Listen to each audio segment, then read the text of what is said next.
Recipe பார்த்தீங்கன்னா lunch combo தாங்க. இன்றைக்கி பர்ஃபெக்டான களி கரெக்டான அளவுகளோட இன்றைக்கி எப்படி செய்கிறதுன்னு சொல்லி பார்க்கலாங்க. இதுக்கு சைட் டிஷ் பார்த்தீங்கன்னா இன்றைக்கி சிக்கன் கிரேவி இல்லைனா மட்டன் கிரேவி, மீன் குழம்பு இது எல்லாமே வந்து டேஸ்ட்டு சூப்பராக இருக்குங்க. ஒயிட் ரைஸை விட வெஜிடேரியன் சாப்பிட்றதா இருந்தால் நீங்கள் புளிக்குழம்பு களி வந்து நல்ல ஒரு காம்பினேஷன். இந்த 2 ரெசிபி வந்து ரொம்ப சிம்பிளாக செஞ்சிடலாங்க. அதே மாதிரி சமையலே தெரியாதவங்க கூட இந்த வீடியோ நீங்கள் ஒரு வாட்டி பார்த்தீங்கன்னா பர்ஃபெக்டாக வந்து களி செய்யலாம். களி வந்து செய்கிறது ரொம்ப ரொம்ப சுலபங்க. இன்றைக்கி இந்த 2 ரெசிபியுமே எப்படி செய்கிறதுன்னு சொல்லி பார்க்கலாங்க. வாங்க வீடியோக்குள்ளே போகலாம். முதல்ல சிக்கன் கிரேவிக்கு வந்து நம்ம மசாலா ரெடி பண்ணணுங்க. இது வந்து 4 பேருக்கான அளவு. மிக்ஸி ஜாரில் 1/2 டீஸ்பூன் தனியா, 1/2 டீஸ்பூன் மிளகு, 1 ஏலக்காய், 4 கிராம்பு, 2 துண்டு பட்டை, 1/2 டீஸ்பூன் பெருஞ்சீரகம், ஒரு 7 முந்திரி பருப்பு, ஒரு 10-12 பல்லு பூண்டு, 3 இன்ச்சு இஞ்சி வந்து சின்ன சைஸாக கட் பண்ணி சேர்த்துக்கோங்க. ஒரு 10 பல்லு தேங்காய், மீடியம் சைஸ் தக்காளி 1, 2 மீடியம் சைஸ் வெங்காயம் இந்த மாதிரி வந்து கட் பண்ணி சேர்த்துக்கோங்க. முதல்ல கொரகொரப்பாக அரைச்சிடுங்க. இதில் இப்போது தண்ணி சேர்க்கணுங்க. டீ டம்ளரில் 1 டம்ளர் அளவுக்கு தண்ணி சேர்த்துக்கோங்க. இந்த அளவுக்கு வந்து மசாலா நல்லா நைஸாக இருக்கணுங்க. பேனில் 3 டேபிள் ஸ்பூன் அளவுக்கு எண்ணெய் ஊற்றிக்கோங்க. இதில் பெரிய சைஸ் வெங்காயம் இந்த அளவுக்கு பொடியாக கட் பண்ணி சேர்த்துக்கோங்க. இதோட கொஞ்சமாக கருவேப்பிலை சேர்த்துட்டு வெங்காயம் ஒரு 50% நாம் வதக்கினா போதுங்க. இந்த அளவுக்கு வந்து வதக்கினா போதும். இதில் இப்போ நாம் அரைச்ச மசாலாவை வந்து சேர்த்துடலாம். எப்போவுமே சிக்கனாக இருந்தாலும் மட்டனாக இருந்தாலும் இந்த மாதிரி எண்ணெயிலேயே வந்து நீங்கள் மசாலாவை நல்லா வந்து வதக்கி செஞ்சால் டேஸ்ட்டு சூப்பராக இருக்குங்க. ஸ்டவ் ஃப்ளேம் மீடியமில் வச்சுட்டு மசாலா வந்து நல்லா வதங்கணுங்க. மசாலாவில் இருக்க தண்ணி ஃபுல்லாக வந்து வற்றணும். இந்த அளவுக்கு வந்து வதக்கினதுக்கப்புறம் இப்போது சிக்கனை சேர்த்துக்கோங்க. இந்த சிக்கனோட அளவு பார்த்திங்கன்னா 1/2 கிலோ. நல்லா ஒரு 5-6 வாட்டி வாஷ் பண்ணிவிட்டு தண்ணி சுத்தமாக எடுத்துகிட்டு சேர்த்து நல்லா மிக்ஸ் பண்ணிக்கோங்க ஒரு 5 நிமிஷத்துக்கு. இதில் ஒரு 1/4 டீஸ்பூன் மஞ்சள் தூள் சேர்த்து நல்லா வந்து மிக்ஸ் பண்ணி க்ளோஸ் பண்ணிவிடுங்க. ஒரு 5 நிமிஷம் கழித்து மறுபடியும் வந்து நல்லா மிக்ஸ் பண்ணிக்கோங்க. மிக்ஸி ஜாரில் ஒரு சின்ன டம்ளரில் 1 டம்ளர் தண்ணி சேர்த்து மிக்ஸி ஜாரும் அலசி சேர்த்துக்கோங்க. தண்ணி சேர்த்து நல்லா வதக்கிட்டு மறுபடியும் க்ளோஸ் பண்ணிவிடுங்க. ஒரு 5 நிமிஷம் மீடியம் ஃப்ளேமில் வச்சு மசாலா சேர்த்துட்டு நல்லா மிக்ஸ் பண்ணி செஞ்சாவே சிக்கன் கறி சூப்பராக இருக்குங்க. மறுபடியும் ஓப்பன் பண்ணி நல்லா மிக்ஸ் பண்ணிவிட்டு இதில் இப்போது குழம்பு மசாலா தூள் வந்து நான் 1.5 டேபிள் ஸ்பூன் சேர்த்துருக்கேன். இதோட 1 டீஸ்பூன் வந்து கல்லுப்பு சேர்த்துருக்கேங்க. எல்லாத்தையுமே நல்லா வந்து மிக்ஸ் பண்ணிவிடுங்க. எப்போவுமே வந்து நம்ம எந்த கிரேவி செஞ்சாலும் ஸ்டவ் ஃப்ளேம் மீடியமில் வச்சுட்டு நல்லா வந்து வதக்கணும். ஹை ஃப்ளேமில் வச்சு செஞ்சிங்கன்னா தீஞ்ச மாதிரி ஆகிடுங்க. டேஸ்ட்டு வந்து நல்லா இருக்காது. தண்ணி பாருங்கள் மசாலாவில் நல்லா வந்து குறைஞ்சிருக்கு. நல்லா வந்து மிக்ஸ் பண்ணிவிட்டு இப்போ இதில் தண்ணி சேர்த்துக்கலாம். முதல்ல ஒரு 1/2 லிட்டர் தண்ணியும் அதுக்கப்புறம் கடாயில் சேர்த்து நான் ஒரு 1/2 லிட்டர் தண்ணியும் வந்து சேர்க்க போகிறேன். நல்லா வந்து மிக்ஸ் பண்ணி உப்பு செக் பண்ணிக்கோங்க. கம்மியாக இருந்தால் அதுக்கப்புறம் நம்ம கடைசியில் கூட சேர்த்துக்கலாம், அது பிரச்சனை இல்லை. ஆனால் அதிகமாகாமல் பார்த்துக்கோங்க. மொத்தம் வந்து தண்ணி பார்த்திங்கன்னா 1 லிட்டர் வந்து நான் சேர்த்துருக்கேன். இப்போ இதை வந்து குக்கருக்கு மாற்றிக்கலாங்க. அப்படியே வேக வைக்கலாம், ஆனால் நேரம் ஆகும். அதனால் நான் குக்கருக்கு மாற்றிட்டு நல்லா மிக்ஸ் பண்ணி இப்போ க்ளோஸ் பண்ணிடுறேங்க. ஒரு 2 விசில் வச்சு நீங்கள் ஆஃப் பண்ணால் போதும். மட்டனாக இருந்தால் ஒரு 5-6 விசில் வைக்கணும். சிக்கனுக்கு ஒரு 2 விசிலே வந்து கரெக்டாக இருக்குங்க. நல்லா ப்ரெஷர் அடங்கினதுக்கப்புறம் இப்போது ஓப்பன் பண்ணி பார்க்கலாம். சிக்கன் பாருங்கள் நல்லா கலர்ஃபுல்லாக வந்து ரெடி ஆகிடுச்சு.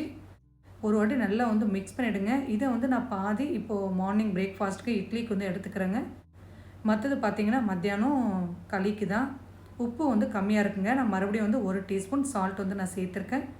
சேர்த்து ஸ்டவ் ஆன் பண்ணிவிட்டு நல்லா வந்து மிக்ஸ் பண்ணிவிடுங்க. லைட்டாக கொதிக்க ஆரம்பிக்கட்டும்.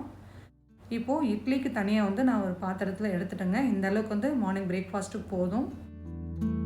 இப்போ வந்து மிச்சம் இருக்க சிக்கன் கறியை வந்து நல்ல திக்காக வந்து நாம் கொதிக்க வைக்கணும். இட்லிக்கு நாம் சிக்கன் கறி செய்யும்போது தண்ணியாக இருக்கணுங்க. அப்போ தான் இட்லியோட நல்லாயிருக்கும். அதே வந்து நம்ம களிக்கு செய்யும்போது கொஞ்சம் திக்காக வந்து நம்ம கொதிக்க விடுங்க. இந்த கன்சிஸ்டன்சியில் இருந்தால் தான் பர்ஃபெக்டாக இருக்கும் சாப்பிடும்போது. இந்த சிக்கன் கறி ரொம்ப சிம்பிளுங்க, ஆனால் டேஸ்ட் வந்து நல்லாயிருக்கும் களியோட. களி செய்கிறதுக்கு முதல்ல அரிசியை ஊற வச்சிடலாங்க. களினாவே வந்து நொய்யில் தான் வந்து எப்போவுமே நாங்கள் செய்வோம். உங்கள்கிட்ட நொய் இல்லைன்னா முழு அரிசியாக இருந்தாலும் மிக்சியில் இந்த மாதிரி ஒன்றும் பாதி அரைச்சிக்கோங்க. பச்சரிசி நொய்யில் இல்லைனா புழுங்கலரிசி நொய்யில் வந்து செய்வோம்.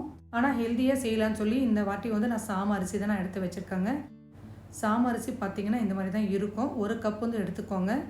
இந்த களி வந்து 2 பேருக்காக நான் செய்கிறேங்க. குக்கரில் சேர்த்துட்டு இந்த அரிசியை ஒரு 5-6 வாட்டி நல்லா வந்து வாஷ் பண்ணிவிடுங்க.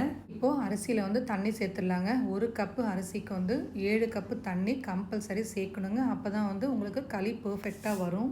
சப்போஸ் களியில் தண்ணி கம்மியானாலும் சுடுதண்ணி வந்து சேர்த்துக்கலாங்க. ஆனால் நான் கரெக்டாக வந்து 7 கப்பு தண்ணி வந்து நான் சேர்த்துருக்கேன். இது வந்து ஒரு 10 நிமிஷம் ஊற விட்டு அதுக்கப்புறம் வந்து நம்ம ஸ்டவ் ஆன் பண்ணிக்கலாம். 10 நிமிஷம் கழித்து நான் இப்போ வந்து ஸ்டவ் ஆன் பண்ணியிருக்கேங்க. இது நல்லா கொதிக்க ஆரம்பிக்கட்டும். அரிசி பார்த்திங்கன்னா நல்லா வந்து கொதிக்க ஆரம்பிச்சிருக்குங்க. ஒரு வாட்டி நல்லா மிக்ஸ் பண்ணிவிட்டு மறுபடியும் வந்து க்ளோஸ் பண்ணி ஸ்டவ் ஆஃப் பண்ணிவிடுங்க. இதை வந்து கண்டினியூவாகவும் வந்து நம்ம செய்யலாங்க.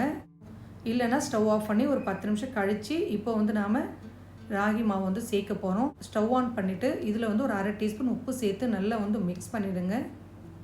நல்லா மிக்ஸ் பண்ணிவிட்டு இப்போ வந்து ராகி மாவை சேர்த்துடலாம். 1 கப்பு மாவு சேர்த்தாலும் வந்து களி கரெக்டாக தான் வரும். 2 கப்பு மாவு சேர்த்தாலும் கரெக்டாக தான் வரும். நான் வந்து ஒரு 1.5 கப்பு மாவு சேர்த்துருக்கேன், ஹெல்தியாக இருக்கட்டும்னு சொல்லி. மாவு சேர்த்துட்டு ஃபுல்லாக வந்து க்ளோஸ் பண்ணக்கூடாதுங்க மூடி. இந்த மாதிரி வந்து லைட்டாக கேப் விட்டு நீங்கள் மேலே வந்து இந்த மாதிரி லெட்டு வந்து வச்சுருங்க.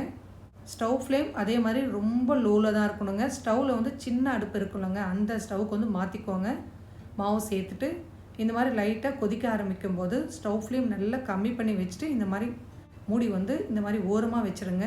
ஃபுல்லாக க்ளோஸ் பண்ண வேண்டாம், பொங்கிடுங்க. இப்போது 20 நிமிஷமாக வந்து நல்லா மாவு கொதிச்சிட்ருக்குங்க. இப்போ மத்தோட பேக் சைடை நல்லா வாஷ் பண்ணிவிடுங்க, ஈரம் பண்ணிக்கோங்க. ஸ்டவ் ஆஃப் பண்ணிவிட்டு நல்லா ஸ்பீடாக வந்து இந்த மாதிரி மிக்ஸ் பண்ணிவிடுங்க. நல்லா வந்து மிக்ஸ் பண்ணணுங்க. இல்லைனா மாவு அங்கங்கே லைட்டாக விட்டு போச்சுன்னா சாப்பிடும்போது நல்லா இருக்காது. அதனால் நல்லா வந்து மிக்ஸ் பண்ணிவிடுங்க ஸ்பீடாக. இதில் வந்து உங்களுக்கு டேஸ்ட் பிடிச்சிருந்தா நெய் சேர்த்துக்கலாங்க. நான் சில டைம் சேர்ப்பேங்க, இந்த வாட்டி நான் சேர்க்கலை. நல்லா ஸ்பீடாக இந்த மாதிரி லைட்டாக ஸ்மாஷ் பண்ணி வந்து மிக்ஸ் பண்ணிவிடுங்க. கரெக்டாக இருக்குது பாருங்கள். 1 கப்பு அரிசி 1.5 கப்பு மாவுக்கு நாம் வந்து 7 கப்பு தண்ணி வந்து சேர்த்துருக்கோம். நீங்கள் அதிகமாக செய்கிறதா இருந்தால் இதே மெஷர்மெண்ட் வந்து டபுளாக சேர்த்துக்கோங்க.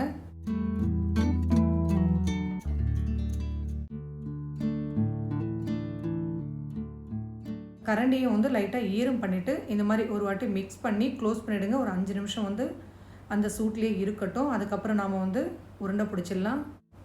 5 நிமிஷம் கழித்து இப்போ வந்து நாம் உருண்டை பிடிச்சிடலாங்க. ஒரு பெரிய பவுல் இந்த மாதிரி எடுத்துக்கோங்க. பவுலில் நல்லா ஈரம் பண்ணிவிட்டு இப்போ ஒரு 1.5 கரண்டி களியை எடுத்து இதில் சேர்த்து லைட்டாக இந்த மாதிரி நீங்கள் சுற்றி விட்டிங்கன்னாவே நல்லா பால் ஷேப்பில் வந்துடும். பாருங்கள், பர்ஃபெக்டாக வந்திருக்கு. தண்ணி அதிகமானாலும் இல்லைனா தண்ணி கம்மியானாலும் இந்த மாதிரி பர்ஃபெக்டாக வராதுங்க. இது நல்லா சாப்பிட்றவங்களா இருந்தால் 2 பேர் சாப்பிட்லாங்க. கம்மியாக சாப்பிட்றவங்களா இருந்தால் 3 பேர் சாப்பிட்லாம்.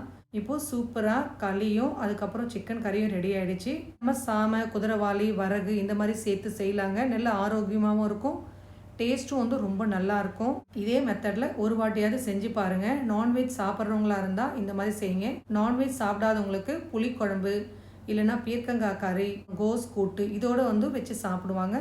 இந்த 2 ரெசிபியுமே வந்து ட்ரை பண்ணி பாருங்கள். இந்த வீடியோ உங்களுக்கு பிடிச்சிருந்தால் லைக் பண்ணி சப்ஸ்கிரைப் பண்ணுங்கள். தேங்க்ஸ் ஃபார் வாட்சிங்.